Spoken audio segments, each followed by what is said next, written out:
আজকের ভিডিওটা যতটা ইন্টারেস্টিং ততটাই উপকারী।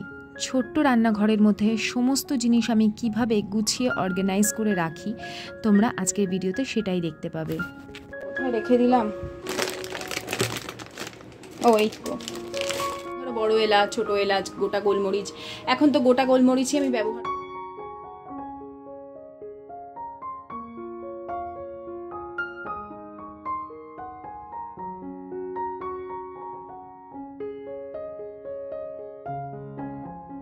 বাবা এদিকে আয়, ভীষণ থান্ডারিং হচ্ছে।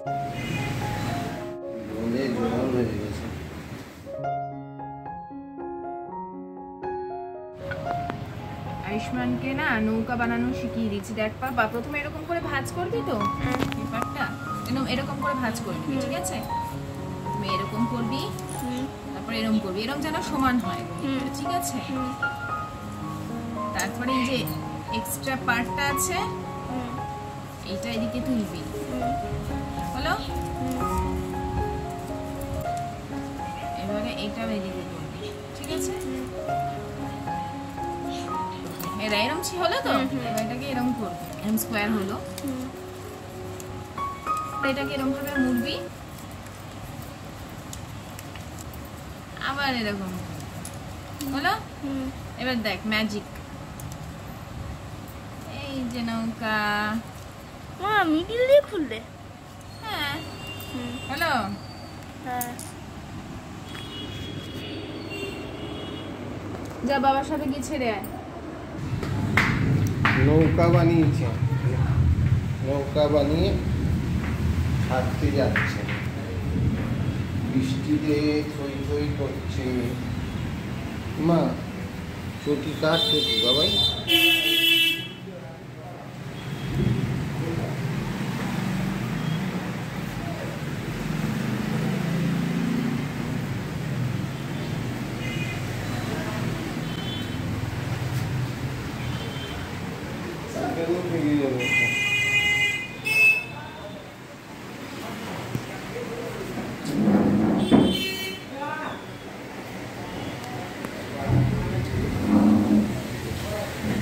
এই জল লাগাচ্ছিস কেন পায়ে? যা। এ বাবা, জল ঢুকে, নৌকায় জল ঢুকে গেছে। পা লাগাস না, নোংরা জল, পা লাগাস না।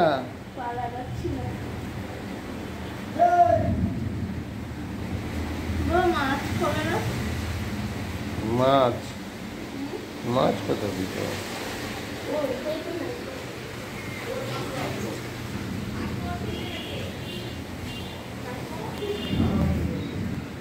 জলে জল হয়ে গেছে।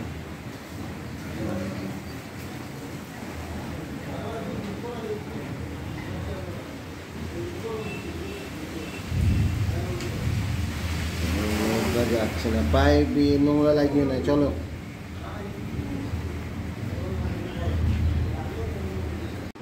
গুড ইভিনিং বন্ধুরা, welcome back to my channel. আশা করছি সকলে খুব ভালো আছো। আজকেও বিকেল থেকেই ব্লগ শুরু করেছি, কারণ ভাবলাম যে বিকেলটাই আজকে আমার অনেক বেশি, অন্যান্য কাজের থেকে আজকে বিকেলটাই কাজ আছে বেশি। জামা কাপড় সব অর্ধেক শুকিয়ে, কি মানে অর্ধেক শুকিয়ে গেছে মানে কি, সবই শুকিয়ে গেছে। ছাদে দু একটা আমি না ভেতর দিকে দিয়ে দিয়েছিলাম, কারণ জানি না বৃষ্টি আসছে যাচ্ছে এরকম হচ্ছে, তো দু একটা ভেতর দিকে দিয়ে দিয়েছিলাম, ওগুলো ভেতরেই রয়ে গেছে। বাকি যেগুলো শুকিয়ে গেছিল সেগুলো শুকনোই আছে। দাঁড়াও, এটা একটু জ্বালিয়ে দিই লাইটটা, সন্ধ্যের পর জ্বালাই, আজকে ভুলে গেছি। যা বৃষ্টি, মানে বলে বোঝাতে পারবো না, এত বৃষ্টি। পুরো আমাদের এখানে জল জমে গেছিল। আয়ুষ্মান দেখলেই তো জলে আবার নৌকা দিতে ভাসাতে গেছিল, জল জমে গেছিল। কিন্তু আমাদের এখানে নিকাশি ব্যবস্থাটা এত ভালো, এখন একদম রাস্তা ক্লিয়ার, পুরো ক্লিয়ার। সঙ্গে সঙ্গে মানে 5 মিনিট বৃষ্টি থামবে, 5 মিনিটও যাবে না, পুরো তাড়াতাড়ি জল বেরিয়ে যায়। নিকাশি ব্যবস্থা একদম A1। হ্যাঁ, আগে ছিল না, অনেক আগে যখন আমি বিয়ের পর ছিলাম তখন এত ভালো ছিল না। তখন আবার পুজোর সময় জল চলে আসতো, বান আসতো না আগে দুর্গাপুজোর সময়, যাদের গঙ্গার সামনে বাড়ি ছিল তারা জানে। তো মাঝে মধ্যে এদিকটা মাঝে মধ্যে আসতো। আমি যখন স্কুলে পড়তাম আমার দিদার বাড়ির ওখানে রোজ দেখতাম জল উঠতো। 4টের সময় যখন ছুটি হয়ে বাসে আমরা আসতাম, আমরা বলতাম দেখ নৌকা, আমাদের বাসটা নৌকা, এরকম বলতাম। এখন আর হয় না এটা, এখন অবস্থাও নেই বান আসার মতন। তো যাই হোক, আমাদের এখন ঝিরিঝিরি বৃষ্টি পড়ছে, সকাল থেকে আজকে বৃষ্টি হয়নি, পুরো সকালবেলা পুরো ক্লিয়ার ছিল, একদম আলো ঝলমলে। তো জামা কাপড়ও সব আয়ুষ্মানের স্কুল ড্রেস সব কেচে দিয়েছিলাম। আজকে ওদের পিটি ছিল, তো পিটি ড্রেস পরে গেছিলো, আর যেটা পরে যায় সেটা ভালো করে কেচে টেচে একদম শুকিয়ে নিয়েছে। তো যেদিন শুকিয়ে যায় বর্ষাকালে, তার থেকে আর আনন্দের আর কিছু হয় না। আর আমার একটু কথা বলতে কষ্ট হচ্ছে তোমাদের সাথে, আমার জিভে না 2-3 দিন হয়ে গেল একটা গোটা হয়েছিল প্রথমে, তারপর আবার জিভের ঠিক ডগাটায় একটা গোটা হয়েছিল, তারপর আবার একটা গোটা হয়েছে, একটু সাদা টাইপের উঁচু, মানে বেশ কি বলবো, বলে না ভিটামিনের অভাবে অনেক সময় বলে না হয়, ওরকম টাইপের, কিন্তু এটা ভিটামিনের অভাবের জন্য হয়নি। এমনি গোটা হলে আমার কমে যায়, মানে ধরো আজকে রাতে যদি হয়, আমার মা বলতো ছোটবেলায় যে এঁঠু খেলে অনেক সময় মুখে গোটা হয়, কিন্তু ওরকম কিছু নাই, গোটাটা হয়েছে ভিটামিনের অভাবে, এরকম জাতীয় যে যার জন্য হয়। 2-3 দিন হয়ে গেছে, কমছে না। ঘুমের মধ্যেও না কারেন্টের মতন মানে যন্ত্রণা করে করে উঠছে, একটু কথা বলতে আমার কষ্ট হচ্ছে। আর বাবাকে বলছি আমার কষ্ট হচ্ছে, আমার জন্য ওষুধ এনে দাও, বেরোলেই ভুলে যায়। আমি বেরিয়েও নিয়ে আসতে পারি, কিন্তু আমি তো খুব একটা বেরোই না, এটাই হয়ে যায় সমস্যা। তো এই ড্রেস পরে বিকেলবেলায় যা একটুখানি রেডি হয়ে বেরোই, এবারে এখন তো আবার বৃষ্টি শুরু হয়ে গেছে। আজকে ভেবেছিলাম আজকে কোনো সবজি টবজি নেই, ভেবেছিলাম সন্ধ্যাবেলা বেরিয়ে একটু সবজি বাজারও করে আনবো। আশিসও ঘরেই আছে এখন, মানে এক্ষুনি এলো, ঘরে থেকেও লাভ নেই, শুনতেই পাচ্ছ গলার আওয়াজ, ফোনে কথা বলছে। এখন আমি বললাম চা খাও না, এতক্ষণ ওর অফিসের স্টাফকে নিয়ে আমাদের নিচে মানে দাদার দোকানেই বসেছিল বৃষ্টির জন্য, তো ওকে চা খাওয়ালো, নিজেও চা খেয়ে নিয়েছে।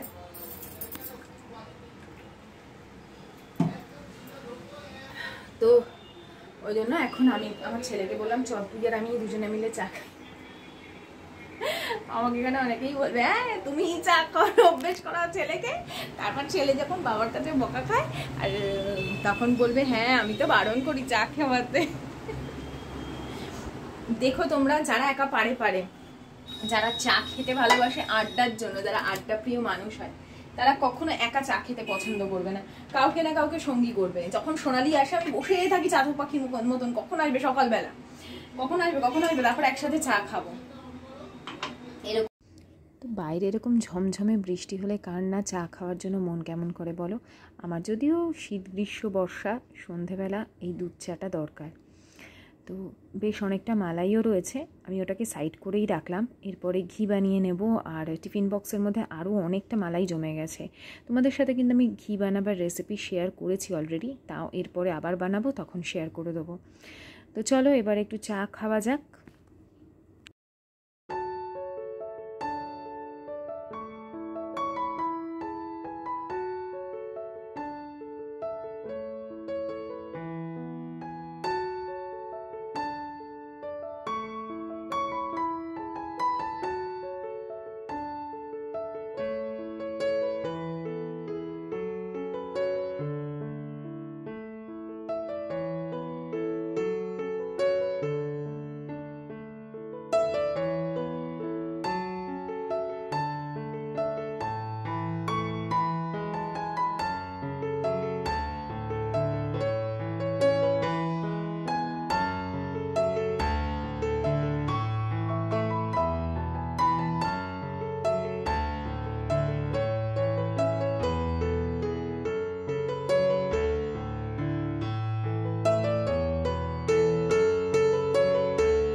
কদিন আগেই মাসকাবাড়ি কিনে এনেছিলাম জিনিসপত্র সব সংসারের, কিন্তু এখনও পর্যন্ত সব কিছু জায়গা মতন রাখতে পারিনি।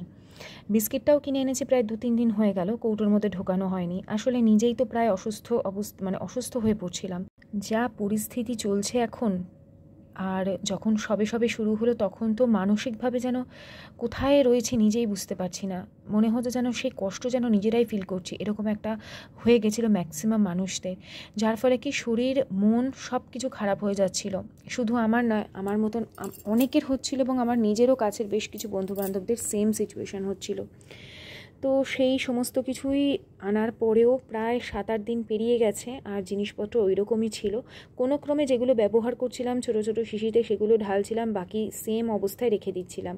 তো সেগুলোকে আজকে ঠিকঠাক জায়গায় আনতে হবে, কারণ নিজেকে আবার একটু না যদি ঠিক করে নিই নিজে অসুস্থ হয়ে পড়বো, আর অসুস্থ হলে এখন মহা মুশকিল।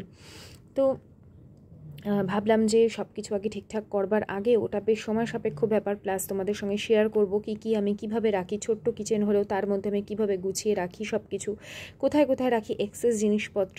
আমি কোনো বড় ড্রাম ইউজ করি না। অনেকেই হয়তো বলবে একটা বড় ড্রাম কিনে নাও, তার মধ্যে ঢুকিয়ে রাখবে, ওতে করে আমার জিনিস নষ্ট হয়ে যেতে পারে বা আমি ভুলে যাব। আমার যেইভাবে সুবিধা হয়, ছোট্ট কিচেনের মধ্যে সব কিছু গোছানো থাকবে, আমার ঘরে এনে রাখতে হবে না। তো সেই হিসেবে আমি কিচেনটাকে বানিয়েছিলাম, বা কিচেনের অর্গানাইজারগুলোকে সেইভাবেই তৈরি করেছিলাম। তো দেখবে আমার কিচেনে সব ধরে যায়, খুব সুন্দরভাবে ধরে যায়, অথচ গোছানো থাকে। যা প্রচণ্ড বৃষ্টি হচ্ছে বলবার মতন না, এত বৃষ্টি হচ্ছে। তো আয়ুষ্মান এখানে পড়তে বসছে আর বারবার উঠে উঠে বারান্দায় চলে যাচ্ছে, জানো, বৃষ্টি দেখতে। সকাল থেকে রোদ দিয়েছে আর বিকেলের পর থেকে ঝড়, বজ্রপাত, তুমুল বৃষ্টি হচ্ছে। মাঝখানে একটু কমলো, এখন আবার পুরো বৃষ্টিতে আবার জল জমে যাচ্ছে। বাবাই এদিকে আয়, ভীষণ থান্ডারিং হচ্ছে। আর এই দিকে মানে স্লাইডিংটা না খোলা রাখলে ঘরটা পুরো গুমোট হয়ে যাচ্ছে, ওই দিকটা বন্ধ করে রেখেছি। এদিকে আসো। বাবা শুরু হয়েছে, বিকেলে প্রচন্ড হয়েছিল, মাঝখানে এই দিকটা পুরো ভিজে যাচ্ছে। তো ঠাকুরের এই দিকটা ভিজে যাচ্ছে, তাহলে বন্ধ করে দিচ্ছি। বন্ধ করে না, ওদিকটা পুরো ভিজে, ওখান থেকে জোরে জোরে জল পড়ে। হ্যাঁ ছেড়ে দে, কাপড় আছে মুছে দেবো। চলে তুই পায়ে বৃষ্টির জল লাগাস না, পাটা মুছে এখানে। তো কি হারে যে বৃষ্টি হচ্ছে, আর এই বজ্রপাত হলে না আমার ভীষণ ভয় লাগে। তো এই ঘরে বিছানাপত্র সব ঠিকঠাক করে নিলাম, এবারে কিচেনে যাব। কিচেনে আজকে আমার যে জিনিসপত্রগুলো আনা হয়েছিল সেগুলো সব জায়গা মতন রাখবো। কীভাবে আমি কি করি ভাবলাম এখন সেটাই তোমাদের সাথে শেয়ার করি। রাতে আমার বিশেষ কিছু রান্নার নেই, কালকে পনির করেছিলাম, পনির রয়েছে বেশ কিছুটা, ওটা হয়ে যাবে মোটামুটি 3 জনের যা আছে, খালি রুটি করব। তো এই হচ্ছে। আর আমি দেখি আমার ইচ্ছা আছে ওটসের খিচুড়ি বা এই জাতীয় কিছু খেয়ে নেব। তো চলো ভিডিওটা দেখো, আশা করছি তোমাদের ভালো লাগবে। তো আমার মনে হয় যেদিন এই ধরনের কাজে হাত দেবো সেদিন রান্নাবান্নার বিশেষ চাপ না রাখাই ভালো। তো ওই জন্য গতকাল পনির বানিয়েছিলাম, যখন তোমাদের সাথে বান রুটি শেয়ার করেছিলাম তখনই বান রুটিও বানাচ্ছিলাম, তার সাথে সাথে ওই পনিরও বানাচ্ছিলাম। তার সাথে তো আশিসের জন্য তন্দুরি রুটি, নান রুটি বানিয়ে দিয়েছিলাম, তোমাদের হয়তো মনে আছে। আর এখানে না আগে আমি দেখলাম ক্যাবিনেটের ভেতরে কি কি জিনিস আছে, সব কিছু বার করে নিয়েছি। আর বেশ কিছু নোংরা কুটো কাটা এদিক ওদিক পড়েই থাকে, তো সেগুলোকে সব আমি রাখলাম। আর আমি সেই কেক মেকিং শিখেছিলাম না, তার সাথে যে কাগজপত্রগুলো দিয়েছিল সেগুলো দেখছি এখানে ভাঁজ করেই রেখেছিলাম, সাইডে ঢুকে গেছে আর কি, তো সেটাও পেয়ে গেছি, ভালোই হলো। আর এদিকের ক্যাবিনেট থেকেও সব কিছু বার করে নিচ্ছি। আসলে কি আমার রান্নাঘরের ক্যাবিনেটটা বেশ উঁচুতে, তো চেয়ার না নিয়ে ওপরে হাত যায় না সঠিকভাবে, বা দেখতেও পাই না। তো দেখো সব কিছু আমি বার করে নেওয়ার পর ভাবলাম একবার তোমাদের দেখাই। তো ক্যামেরা নিয়ে একটু দেখাতে অসুবিধাই হচ্ছিল কর্নারের দিকটা। তো ওই ওপরে যে প্লাস্টিকের জারটা দেখছো ওটা কিন্তু ধোয়া, আর এই যে স্টিলের এটার মধ্যে থাকে কর্নফ্লাওয়ার। জানো এই বিভিন্ন রেসিপি শেয়ার করতে এগুলো প্রয়োজন হয় কর্নফ্লাওয়ারটা, যেটা একটা বড় প্যাকেট আমার কেনা থাকে, ওটাকে আমি স্টিলের কন্টেনারের মধ্যে রেখে দিই। তারপরে ভেতরে যা যা ছিল সেগুলো মানে একটা ভিজে কাপড় দিয়ে মুছে পরিষ্কার করে নিচ্ছি। আর যা পুরনো কুটো কাটা আছে বা যেগুলো মনে হচ্ছে যেগুলো আর ব্যবহারযোগ্য না সেগুলোকে ফেলে দিচ্ছি, কারণ বললাম না এতটাই ওপরে না সব সময় হাত যায় না, আর ডিপ ক্লিনিং করতে গেলে পুরো উপরে উঠে সুন্দরভাবে করতে হয়। তো এই সাইডে না বেশ কিছুটা তেল চিটে লাগছিল, আমি কলিন দিয়ে একটু স্প্রে করে ভালো করে মুছে নিলাম। আমাদের যিনি মানে যে গার্মেন্টার দাদা তৈরি করেছেন তিনি বলেছেন সাবান জল দিয়ে মুছতে। আমি প্রথম ভয় পেতাম যে যদি নষ্ট হয়ে যায়, বলছে নষ্ট হলে আমি তো আছি, তো সেই জন্য একটা ভরসা। তো এখন আর মুছতে পরিষ্কার রাখতে অসুবিধা হয় না। তো চলো তোমাদের দেখাই। এখানে কিন্তু শুধু যে মেট্রো ক্যাশ অ্যান্ড ক্যারি থেকে এনেছিলাম তা নয়, তারপরেও বেশ কিছু জিনিস এখনো আমি সব বাইরে করতে পারিনি, যতটা হয়েছে যতটুকু মানে ছোট ছোট জায়গায় রাখি না, সেই সমস্ত যতটুকু প্রয়োজন ছিল ঢেলে ঢেলে রেখেছি ওপর দিকের যে কন্টেনারগুলো আছে সেখানে। বাকি সবই বলতে গেলে তোমার এখনো পর্যন্ত আমি কিছুই ঢোকাতে পারিনি, মানে বড় যেখানে যে ড্রামগুলোতে যেগুলোতে রাখি আমি আর কি, সেগুলোতে আর রাখা হয়নি। তো এই দেখো মাখানার প্যাকেটটা খুলতে হবে, এটা আয়ুষ্মানকে না খেতে এখন যদি না দিয়ে দিই এগুলো নষ্ট হয়ে যায় খুব তাড়াতাড়ি, মানে তাড়াতাড়ি ফাঙ্গাস ধরে যায়। আরও কী কী আছে চলো তোমাদের একটু ভালো করে ক্লোজ করে দেখাই। এই দুটো প্যাকেট ম্যাগি খুব বেশি আমরা খাই না, আয়ুষ্মান যখন মাঝে মধ্যে খুব খিদে পায় তখনই ওকে দেওয়া হয়।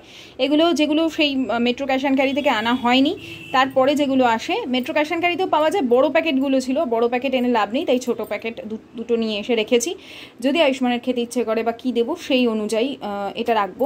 এই দুটো ফ্রিজে যাবে, এগুলো আমি ফ্রিজেই রাখি, যেহেতু খুব বেশি ব্যবহার করি না, পিঁপড়ে টিপড়ে ঢুকে যাবে, পিঁপড়ের তো আর উৎপাতের শেষ নেই। আর এখানে তো আর একটা এই চিড়ের পোলাওয়ের জন্য একটু শক্ত চিড়ে, যেটা ডেলি গুডসের, ওইটা যেটা এনেছিলাম সেটা শেষ হয়ে এসছে প্রায়, এই দেখো এইটা। হ্যাঁ, আর এটা হচ্ছে ভাজা চিড়ে খাওয়ার জন্য, যেটা নরম চিড়ে। আচ্ছা, এটা এক প্যাকেট নিয়ে এসেছি। আর এটা তো সেদিন দেখেছো টাটা টি গোল্ডের একটা প্যাকেট, এটা নিয়ে এসেছি। আচ্ছা, একটা আমচুর পাউডার নিয়ে এসেছি, অনেক কিছু বানানোর সময় আমচুর একটু প্রয়োজন হয়, এটা নিয়ে এসেছি। আর হচ্ছে এইগুলো মনে হয় তোমরা দেখেছো, এটা আমার এক্সট্রা প্যাকেট অফারে ছিল 50% ডিসকাউন্টে, গতবার কিনেছিলাম। আর এইটা এখন ঢালতে হবে, হলুদটা প্রায় বাড়ন্ত, ওই জন্য এটা বার করলাম। এগুলো সব প্যাকেটে মানে ড্রামে ঢুকবে। আর এইদিকে চাউমিনটা পর্যন্ত প্যাকেটের মধ্যেই, চাউমিনটা প্যাকেটেই থাকে যদিও, কিন্তু ড্রামে ঢোকেনি এখনও, ড্রামে ঢোকাবো বা রেখেও দিতে পারি। আচ্ছা, আর একটা জিনিস হচ্ছে যেটা আয়ুষ্মানের টিফিনে খুব যায়, সেটা হচ্ছে কোথায় রাখলাম, এটা কালকে টিফিনে দিতে হবে, দেখলে কোথায় রেখে দিলাম, ও এই তো, এটা রাত্রিরে বয়েল করে রেখে দেবো, কালকে সকালবেলা আয়ুষ্মানকে টিফিনে দেবো, হয়তো পাস্তা, হয়তো ঠিক নেই। হ্যাঁ, কারণ এটাও ঢালা হয়নি, অনেক দিন হয়ে গেছে, তো পাস্তাটা এখানে রাখবো। আর না, এখানেই থাক আপাতত। চিনি ঢালতে হবে, চিনিও প্রায় বাড়ন্ত মানে শিশিতে ঢালা হয়নি, চিনি ঢালবো। আটার প্যাকেট, আটার কৌটোতে আটা ঢালবো, সুজি ঢালবো, সুজিও প্রায় কৌটো থেকে শেষ, ঘিও বাড়ন্ত, তাই ঘিটাও বার করে নিলাম। আর এখানে দেখো শাহি বিরিয়ানি মশলা একটা পেয়েছি, ভেতর দিকে ছিল, এটা ডেটটা দেখে নিতে হবে, নভেম্বর 2023-এর। এবার বেস্ট বিফোরটা না দেখা অবধি শান্তি পাবো না, যতদূর সম্ভব এগুলো 1 ইয়ার থাকে, তাও একবার চেক করে নেব, দেখে তারপর ব্যবহার। এটা তো রিসেন্ট কেনা হয়েছে। আচ্ছা, একটা মিক্সড ডাল নিয়ে এসেছিলাম, মিক্সড ডাল বহুবার খাওয়া হয় আমাদের, শেষও হয়ে গেছে, এরপরে আবার নিয়ে এলাম, কারণ যে দোকান থেকে এনেছিলাম ওই দোকানের ডালটা খুব ভালো ছিল, খুব তাড়াতাড়ি প্রত্যেকটা একবার মানে একভাবেই সেদ্ধ হয়েছে। তেল তো সেদিন দেখলে তোমরা এক প্যাকেটই, আমি খেয়াল করবে তোমরা, আমার কিন্তু তেল খুব বেশি আসে না, এক একজনের মাসকাবারি তেল দেখবে 5 লিটারের জার আসে। হ্যাঁ, আমার কোনো দিন আজ পর্যন্ত দেখতে পাবে না 5 লিটারের জার এসেছে। আমার সর্ষের তেল একটাই লাগে, তাই একটাই নিয়ে আসা হয়েছে। আর সাদা তেলও একটাই লাগে, একটা লাগে না, কেক টেক বানাই যেহেতু লাগে, 1.5 লিটার মতন হয়তো লেগেই যায়। তো আমি বলবো টোটাল আমার সাদা তেল সর্ষের তেল মিলিয়ে ধরো আমার 2 থেকে 2.5 লিটার এক মাসে লাগে। যদি মাছ ফাছ, এখন যেমন একটু ইলিশ মাছটা খাওয়া হয়েছে, তো ওটা কখনো 3 লিটার, খুব রেয়ার, খুবই রেয়ার। তো বিস্কিটও পর্যন্ত এখনও টোস্ট বিস্কিটের কৌটো ফাঁকা, সেগুলোও ঢোকাবো। এই কদিন এত হ্যাপাজার্ড ছিলাম। এখানে হচ্ছে গোটা গরম মশলা, মানে এর মধ্যে আছে দারচিনি, এলাচ কিছুটা আছে, ওই জন্য এলাচ আর আনিনি, এলাচ যা আছে কিছুটা গুঁড়ো করে মশলা রাখতে হবে। এখানে মানে মশলা ছোটো ছোটো করে আনি, ধরো বড় এলাচ, ছোটো এলাচ, গোটা গোলমরিচ। এখন তো গোটা গোলমরিচই আমি ব্যবহার করছি, তাই এই একটা প্যাকেট নিয়ে এসেছিলাম, এখান থেকে হাফ প্রায় শেষ হয়ে গেছে। আচ্ছা, এইটা হচ্ছে তো জায়ফল জাবিত্রী, এইটা হচ্ছে কি বলো তো, এটা হচ্ছে ওই সিজনিং, পিৎজা সিজনিং, এটা হচ্ছে গরম মশলা, মেথি, এগুলো ছোটো ছোটো সব আমি এনেছিলাম, ঢেলে ঢেলে রেখে দিয়েছি, কিছু কিছু ঢালা হয়নি। সেগুলো হচ্ছে এটা টমেটো কেচাপ, এখনও পর্যন্ত একটা প্যাকেট মনে হচ্ছে আছে, একটা প্যাকেট না সরি, অল্প একটু এখনও মনে হচ্ছে আছে। হ্যাঁ, এই যে এইটা আছে, এটা শেষ হবে, তারপরে এখান থেকে যেহেতু বাই 1 get 1 ছিল নিয়ে নিয়েছি। এই দেখো রাঁধুনি ঢালতে হবে, বাড়ন্ত সর্ষে আজকেই একটা ঢেলেছি, কারণ হচ্ছে সর্ষেটা একদমই বাড়ন্ত ছিল তাই। আর এই হচ্ছে এখন এই সমস্ত জিনিসপত্র আমাকে গোছাতে হবে, তার জন্য আমি এইটা সব ধুয়ে মেজে রাখা আছে, আর একটা আছে এরকম, এই 3টের মধ্যে সব যেগুলো ব্যবহার এখন হবে না সেগুলো রেখে দেবো, বুঝতে পারলে। এইভাবেই আমি কিন্তু মাসকাবারি জিনিসপত্র গুছিয়ে রাখি। তোমরা কিভাবে করো আমাকে আইডিয়াও দিতে পারো। হ্যাঁ, যদি আমার আইডিয়াগুলো ভালো লেগে থাকে তোমরা নেবে। আর এখানে সব রেগুলার জিনিসে যেগুলো ব্যবহার হয় সেগুলোই এখানে রাখা থাকে। তো ছোটো মানে মশলাগুলো তো তোমাদের দেখিয়ে দিলাম। আর এদিকে থাকে বড় যেগুলো প্রয়োজন হয়, গোটা জিরে, হলুদ গুঁড়ো, এই যে এটা হচ্ছে দারচিনি যেটা আনা হয়েছে বললাম, বাড়ন্ত, 5 ফোড়ন, সর্ষে, গুঁড়ো লঙ্কা, ওই ওপরে যেটা দেখছো ফাঁকা আছে ওইটা রাঁধুনি। এখানে পোস্ত আছে, পোস্তর প্যাকেটও আনা আছে। পোস্তর প্যাকেট দেখালাম তোমাদের, পোস্তর প্যাকেটটা কোথায় গেল, আনা আছে এই যে জেকের পোস্ত, পপি সিডস, ওটাও ঢালতে হবে। আর আর আর এদিকে আছে জিরের গুঁড়ো, গোটা ধনেটা শেষ হয়ে গেছে, গোটা ধনেটা আনতে হবে। ধনের গুঁড়ো আছে, গোটা ধনেটা নেই। আচ্ছা, বাদামও আছে। এই যে মুগ ডালটা বাড়ন্ত, দেখো এটা মুগ ডাল আনতে হবে, কালকে মুগ ডাল আনতে হবে, এগুলো লিখে নিতে হবে, বুঝতে পারলে। আচ্ছা, ডালিয়াও আছে, সুজিটা প্রায় বাড়ন্ত, সুজিটা ঢালতে হবে। আর এদিকে হচ্ছে গোবিন্দভোগ চাল, এখনও এতটা আছে, প্রয়োজন নেই এখন। ওটস তো দেখলেই আছে, ওটস শেষ হবে আর ঢালবো, ওটসের প্যাকেট আনাই আছে আমার। মুসুর ডাল, মুগ ডাল এগুলো কালকে আনতে হবে, বুঝতে পারলে। এই হচ্ছে আপাতত ব্যাপার। আর এই দিকে থাকে হচ্ছে যাবতীয় তেল। হ্যাঁ, সর্ষের তেল এই যে এতটা আছে, নিচের জারেও কিছুটা আছে। ঘিটা প্রায় শেষ, এই দেখো ঘিটা আর একটু আছে, কিছু রান্না বান্নাতে এটা পুরোটা কাচিয়ে দিয়ে তারপর ফেলে দেবো। আর এখানে তো ছোটোখাটো জিনিস, চিনিটা অল্প ঢেলে রেখেছি, আর একটু ঢালতে হবে প্যাকেটটা খুলে। আর এখানে ছোটোখাটো কিছু আচার আছে, ঝাল আচার, যেগুলো ছাতু দিয়ে খাই। এটা হচ্ছে হিং। এই আর এইখানে তো জানো এটা আমার হেলদি কর্নার। এখানে থাকে কাঁচা ছোলা, কিশমিশ, আমন্ড, চিয়া সিড, আর এটা সকালে যে লিকার চা সেই সব। তো এই দেখে নিচ্ছি আর কি কোনটা কি ঢালতে হবে আমাকে। তো হয়ে গেল, চলো এবার ঝটাপট এগুলো করে নিয়ে তোমাদেরকে দেখাই আমি কিভাবে সব কিছু গুছিয়ে রাখলাম।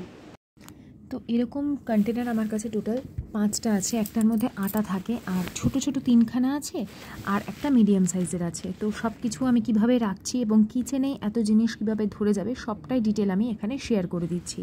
তো একটা জারের মধ্যে তেল আর চিনির প্যাকেটগুলো রেখেছি, যেটা বড় জার আর কি, তার মধ্যে রাখবো। আর এইখানে চা পাতা একটা জায়গায় রাখবো, আর আয়ুষ্মানের স্ন্যাক্স কিন্তু আর একটা জায়গায় রাখবো।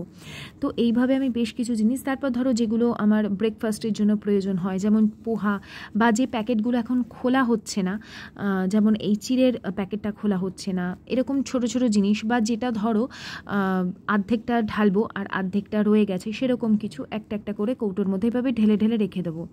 আর এই কৌটোগুলোকে আমি তুলে দেবো ওপরের ক্যাবিনেটগুলোতে। আর যে প্যাকেটগুলো এখন ব্যবহার হবে না, যেমন টমেটো সসের 2টো প্যাকেট, তারপরে যে পিঙ্ক সল্টের 2টো প্যাকেট, ওগুলো কিন্তু আমি ক্যাবিনেটের মধ্যে নর্মাল রেখে দেবো। যখন শেষ হয়ে যাবে একটা করে নামিয়ে নেবো। আর সব কটারই ম্যানুফ্যাকচারিং ডেট মোটামুটি 1 বছরের ওপর। তো 1 বছর তো না, ধরো একটা জিনিস, আমার টমেটো সস হয়তো পরের মাসে আমাকে কিনতে হলো না, তার জায়গায় আমাকে তেলটা কিনতে হবে, এরকমভাবেই আমি অল্টারনেট করি। যেই মাসে যেই জিনিসটা অফার পাই সেরকম তুলে নিয়ে আসি। যেমন এই মাসে চাউমিন আনতে লাগলো না, চাউমিনের প্যাকেট গত মাসে বড় প্যাকেট নিয়ে এসেছিলাম, 6টা বড় সাইজের 6টার সেট নিয়ে এসেছিলাম। তো এই মাসে এখনও পর্যন্ত 4টে সেট, আমার 4টে চাউমিনের বড় সাইজ আছে। তোমরা দেখলেই যেটা অরেঞ্জ কালারে, তার মধ্যে লম্বা 4টে, আর 2টো শুধুমাত্র ব্যবহার হয়েছিল। তো পরের মাসে আবার যখন যাব তখন নিয়ে নেব। আর এইভাবে সব প্যাকেটগুলো আমি রেখে দিয়েছি। আর দেখো ওটস একটা জায়গায় রেখেছি। আর যে মশলা, যেমন ধরো বড় মশলাগুলো, বিরিয়ানির মশলা, এগুলো আমি ডাইরেক্ট রেখে দিয়েছি, কোনো ডাব্বার মধ্যে ঢোকায়নি। আর কিছুটা আশীর্বাদ আটাও ঢালানোর ছিল, সেটাও ঢেলে দিলাম। আর এই যে এদিকে যে টোস্টি বিস্কিটটা নিয়ে এসেছিলাম, টোস্টের, এটা হচ্ছে কৌটোটাই হচ্ছে টোস্ট বিস্কুটের কৌটো, সে আমি বেকারি থেকে আনি বা নর্মাল এরকম ব্র্যান্ডেড টোস্ট আনি, সবটাই এর মধ্যেই ঢেলে রেখে। আর ছোটো যে মশলা শিশিতে যেগুলো রাখা ছিল সেগুলোও রেখে দিয়েছি। আর এই দেখো কৌটোগুলো একবার তোমাদের দেখিয়ে দিই, এইভাবে রেখেছি। আর এগুলো সব কিন্তু ক্যাবিনেটের ওপরে থরে সাজানো থাকবে, যখন যেটা শেষ হয়ে যাবে আমার মনে থাকবে সেইভাবে পার করে নেবো। তো বন্ধুরা, আজকের ভিডিওটা আশা করি তোমাদের খুবই উপকারে আসবে। আমি কিভাবে ছোট স্পেসের মধ্যে সব কিছু গুছিয়ে অর্গানাইজ করে রাখি সেইটাই কিন্তু খুব সাধারণভাবে দেখালাম। তো আজকের মতন বিদায় নিচ্ছি, ভিডিওটাতে লাইক দিও। Tata, bye bye, সায়োনারা।